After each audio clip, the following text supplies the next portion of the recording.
من منطلق فن اختراق القوانين نصنع أصول المفردة والمهارة. من منطلق فن اختراق القوانين نصنع أصول المفردة والمهارة. يجوز للشاعر يجي بين قوسين أما غنى تذيب ولا افتقارة. الصدق منجا في لسان الوفيين والكذب ملجا في لسان العذارة.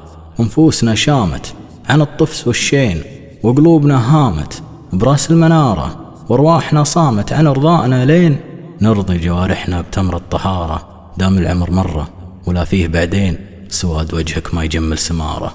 وان كان قسم الله لك الفقر والدين طوف الخطوط ولا تطوف الإشارة.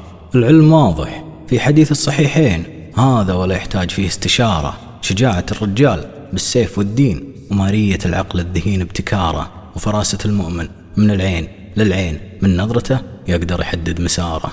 تميز الإنسان في كسب 2 5 الفروض ولبس بشت الأمارة. تكبر الإنسان يرجع إلى طين وتواضعه دليل رفعة وقاره. بلسانه الطيب وبسلوبه الزين يغنيك عن زود الكلام اختصاره. حماقة الإنسان لهام مسكين وخيانة الإنسان لا خان جاره. ومروءته عند اجتنابه الأمرين تغافل نفوس البشر والحقارة.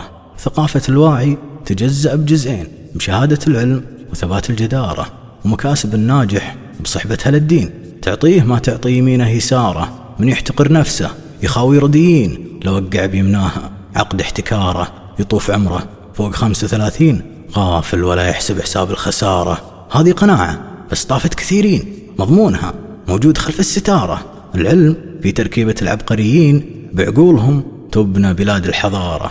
قلبي وطن واحد وشعبه ملايين وانا امثل في لساني سفارة. ما به افراق الا افراق العزيزين ولا به صحيح الا صحيح العبارة. ما فيه ادهى من دهات السلاطين ولا فيه ارحم من قلوب الفقارة. ما فيه ادهى من دهات السلاطين ولا فيه ارحم من قلوب الفقارة.